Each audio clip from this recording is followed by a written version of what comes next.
ಇದು part 2 video. Part 1 ವಿಡಿಯೋದಲ್ಲಿ ನಾವು ಪ್ರಯಾಗ್ರಾಜ್ ಅಯೋಧ್ಯೆ ವಾರಣಾಸಿಯನ್ನು ಕಂಪ್ಲೀಟ್ ಮಾಡಿದ್ದೇವೆ. ನೀವು ಬೇಕಿದ್ರೆ ಆ ವಿಡಿಯೋ ನಮ್ಮ ಯೂಟ್ಯೂಬ್ ಚಾನಲ್ನಲ್ಲಿ ಇದೆ, ನೋಡಬಹುದು. ಈಗ ನಾವು ತ್ರಯಂಬಕೇಶ್ವರಕ್ಕೆ ಹೋಗುತ್ತಿದ್ದೇವೆ. ಅದು ಮಹಾರಾಷ್ಟ್ರದ ನಾಶಿಕ್ ಜಿಲ್ಲೆಯಲ್ಲಿದೆ. ಇದು ನಾಶಿಕ್ ರೈಲ್ವೆ ಸ್ಟೇಷನ್. ಅಲ್ಲೇ ಹತ್ತಿರದಲ್ಲಿರುವ ಬಸ್ ಸ್ಟ್ಯಾಂಡಿಂದ ನಾವು ತ್ರಯಂಬಕೇಶ್ವರ್ಗೆ ಬಂದೆವು. ಇದು ಕುಶವರ್ತಕೊಂಡ. ಇದು ಗೋದಾವರಿ ನದಿಯ ಮೂಲ. ಒಮ್ಮೆ ಗೌತಮ ಋಷಿ ಹಸುವನ್ನು ಕೊಂದು ಪಾಪವನ್ನು ಮಾಡಿದನು. ಪಶ್ಚಾತ್ತಾಪಪಟ್ಟು ಬ್ರಹ್ಮಗಿರಿ ಪರ್ವತಗಳಲ್ಲಿ ತಪಸ್ಸು ಮಾಡಿ ಶಿವನನ್ನು ಸಮಾಧಾನಪಡಿಸಿ ತನ್ನ ಪಾಪವನ್ನು ಅಳಿಸಿ ಹಾಕಲು ಗಂಗಾ ನೀರನ್ನು ಕೇಳಿದನು.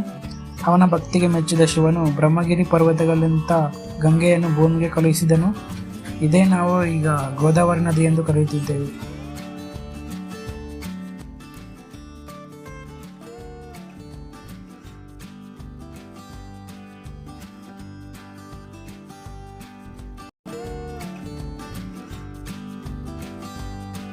ಈಗ ನಾವು ಜ್ಯೋತಿರ್ಲಿಂಗದ ದರ್ಶನಕ್ಕೆ ಹೋಗುತ್ತಿದ್ದೇವೆ.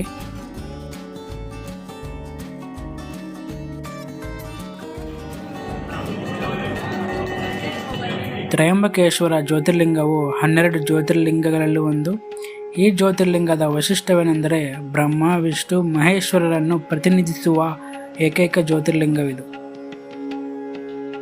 ಪುರಾತನ ತ್ರಯಂಬಕೇಶ್ವರ ದೇವಾಲಯವನ್ನು 1690ರಲ್ಲಿ ಔರಂಗಜೇಬನು ಧ್ವಂಸಗೊಳಿಸಿ ಅಲ್ಲೊಂದು ಮಸೀದಿಯನ್ನು ಕಟ್ಟುತ್ತಾನೆ.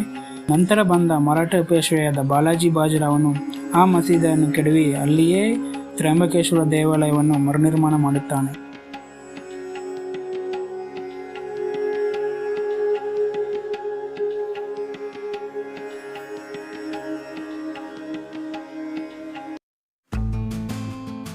ಈಗ ನಮ್ಮ ಪ್ರಯಾಣ ತ್ರಯಂಬಕೇಶ್ವರದಿಂದ ಎಲ್ಲೋರದ ಕಡೆಗೆ.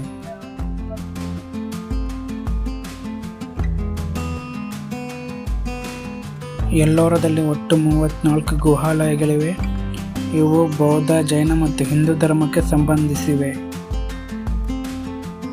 ಅಲ್ಲಿ ನೋಡಿ ಕಾಣಿಸ್ತಿದೆ, ಅದೇ ಕೈಲಾಸನಾಥ ದೇವಾಲಯ, ವಿಶ್ವ ಪಾರಂಪರಿಕ ತಾಣ, ವಿಶ್ವದ ಅತಿದೊಡ್ಡ ಏಕಶಿಲೆಯ ರಚನೆ. ಈ ದೇವಾಲಯವನ್ನು ನಿರ್ಮಿಸಿದವನು ರಾಷ್ಟ್ರಕೂಟರ ದೊರೆಯಾದ 1ನೇ ಕೃಷ್ಣ.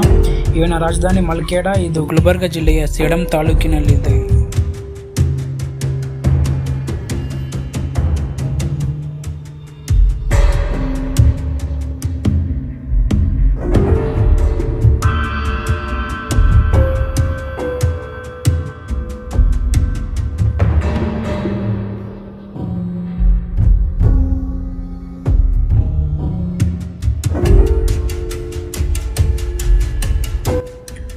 ಈ ಕೈಲಾಸನಾಥ ದೇವಾಲಯವನ್ನು ಧ್ವಂಸಗೊಳಿಸಲು ಔರಂಗಜೇಬನು 1,000 ಜನ ಸೈನಿಕರನ್ನು 3 ವರ್ಷಗಳ ಕಾಲ ಇಲ್ಲೇ ಇಟ್ಟಿದ್ದನು. ಆದರೆ ಅವರಿಗೆ ಈ ದೇವಸ್ಥಾನವನ್ನು ಸಂಪೂರ್ಣವಾಗಿ ಧ್ವಂಸಗೊಳಿಸಲು ಸಾಧ್ಯವಾಗಲಿಲ್ಲ.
ನೋಡಿ, ಒಂದೇ ಕಲ್ಲಿನಿಂದ ಕೆತ್ತಿದ್ದಾರೆ.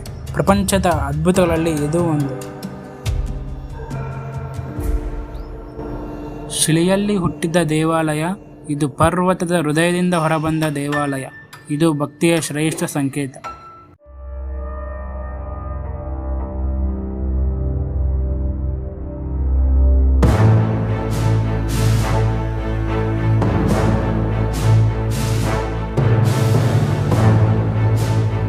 ಎಲ್ಲೋರದ ಜೈನ ಗುಹೆಗಳು ಸುಮಾರು 9ನೇ ಶತಮಾನದಲ್ಲಿ ರಾಷ್ಟ್ರಕೂಟ ರಾಜವಂಶದ ಕಾಲದಲ್ಲಿ ನಿರ್ಮಾಣಗೊಂಡವು.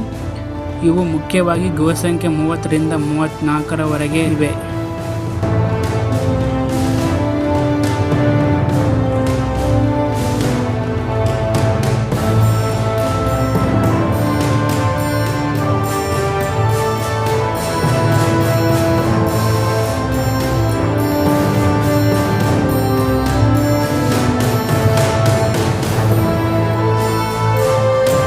ಈ ಗುಹೆಗಳು ವಿಶೇಷವಾಗಿ ಮಹಾವೀರ ಮತ್ತು ಪಾರ್ಶ್ವನಾಥನ ಶಿಲ್ಪಗಳಿಂದ ಶೋಭಿತವಾಗಿವೆ.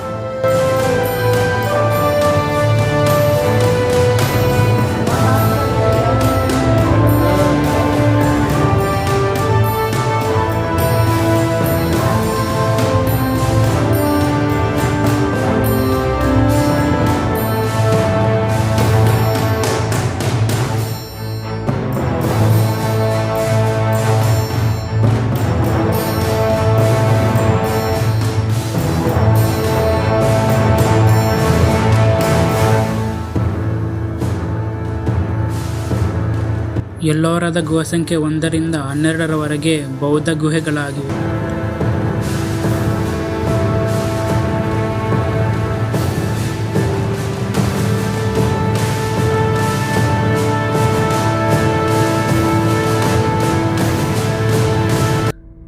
ಗುಹೆ ಸಂಖ್ಯೆ 10 ವಿಶ್ವಕರ್ಮ ಗುಹೆ. ಬೌದ್ಧ ಗುಹೆಗಳಲ್ಲಿಯೇ ಪ್ರಸಿದ್ಧವಾದ ಗುಹೆ ಇದು. ಈ ಗುಹೆಯೊಳಗೆ ಬೃಹತ್ ಬುದ್ಧನ ಮೂರ್ತಿ, ಶಿಲಾಮೆಟ್ಟಿಲುಗಳು ಮತ್ತು ಸ್ತಂಭಗಳು, ಶಿಲ್ಪಕಲೆಯು ಅದ್ಭುತವಾಗಿವೆ.